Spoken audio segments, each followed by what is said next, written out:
Hello everyone, my self Akshat, welcome you all.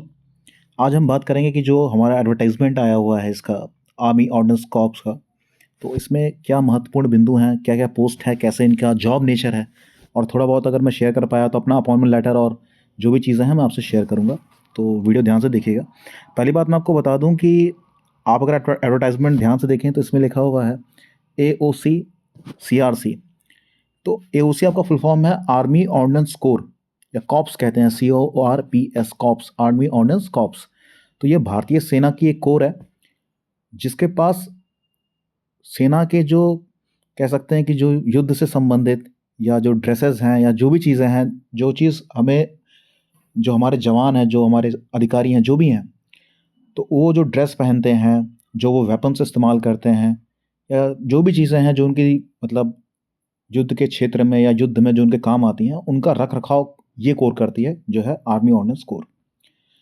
और इसके अंदर अगर आप देखें तो तमाम सारी वैकेंसीज आई हुई हैं, अलग अलग पोस्ट हैं, और इन हल अलग अलग पोस्ट का अलग अलग काम है हर किसी का। जो आप देखिए इसमें मटेरियल असिस्टेंट लिखा हुआ है, जूनियर ऑफिस असिस्टेंट लिखा हुआ है, civil motor driver, tele operator, fireman, कई सारी पोस्ट हैं, ट्रेड्समैन, मेट हैं, MTS हैं, मल्टीटास्किंग स्टाफ। तो ये सारे कई सारे पोस्ट हैं और सबका अपना अपना काम है। सबसे ऊपर आप इसमें जो आप पोस्ट देख पा रहे हैं वो मटेरियल असिस्टेंट की, जिसका जो आपका बेसिक पे है 29,200 है, और लेवल कौन सा है इसका, लेवल 5 है। तो लेवल 5 से आपकी स्टार्टिंग होती है 29,200।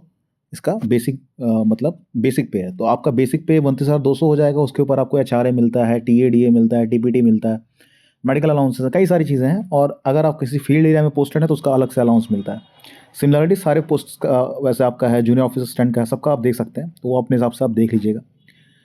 और मैं बेसिकली अभी यहाँ पे मटेरियल असिस्टेंट हूँ, तो मुझे उसकी जानकारी, और प्लस मेरे साथ जो बंदे हैं अभी, फायरमैन भी हैं, MTS भी हैं, ट्रेड्समैन मेट भी हैं, तो इनकी जानकारी मेरे को बेहतर है।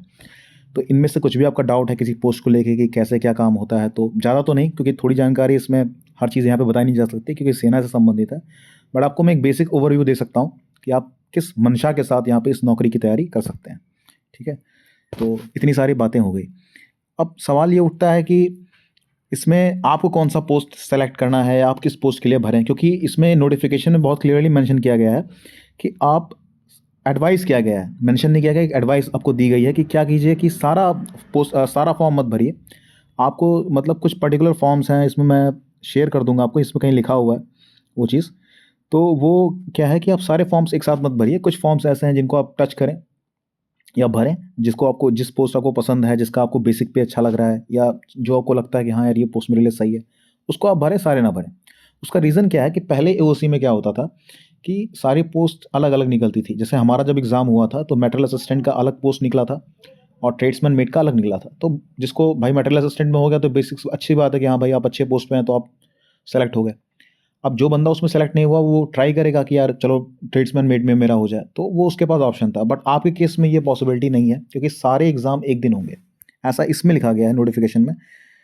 मैं आपको इसमें पिन अप कर दूंगा इसका, जहाँ भी इसका ये लेटर होगा जो इसमें लिखा गया है। हाँ ये देखिए लिखा हुआ है इसमें कि इंपॉर्टेंट इंस्ट्रक्शंस में अगर आप जाएंगे पॉइंट नंबर 6 में, तो मैं इसको थोड़ा सा हाईलाइट कर देता हूँ।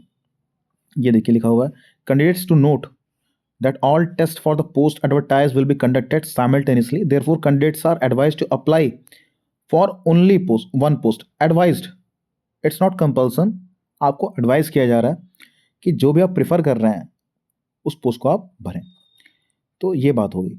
अच्छा, एक चीज़ और है इसमें कि इसमें क्या होता है, जब आप फॉर्म भरेंगे तो आपका जो मार्कशीट है, जैसे मटेरियल असिस्टेंट के लिए ग्रेजुएशन मांगा गया है, तो ग्रेजुएशन में क्या कि आपके 10th 12th और ग्रेजुएट के इसके मार्क्स को वो क्या करते हैं, उसका एक मेरिट बनाएंगे और उसके बेस पे आपको शॉर्टलिस्ट करेंगे, फिर आपके पास एडमिट कार्ड आएगा। तो एडमिट कार्ड जब आएगा तब आप एग्ज़ाम दे पाएंगे। तो हम लोग का तो ऐसा हुआ था और ऐसा इसमें भी होगा। तो सारे लोग जो फॉर्म भरेंगे उनका एडमिट कार्ड नहीं आएगा। जो टॉप बंदे जिनका मेरिट होगा अपने ग्रेजुएशन में 10th में और 12th में, उन्हीं की मार्कशीट आएगी।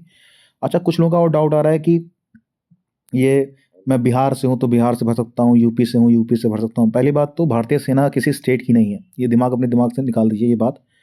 भारतीय सेना पूरे भारत की है, और इसमें पूरे भारत से, चाहे आप मेरे साथ जो बंदे काम कर रहे हैं, कोई बंगाल से है, कोई दक्षिण भारत से है, कोई महाराष्ट्र से है, कोई, मैं खुद यूपी से हूँ।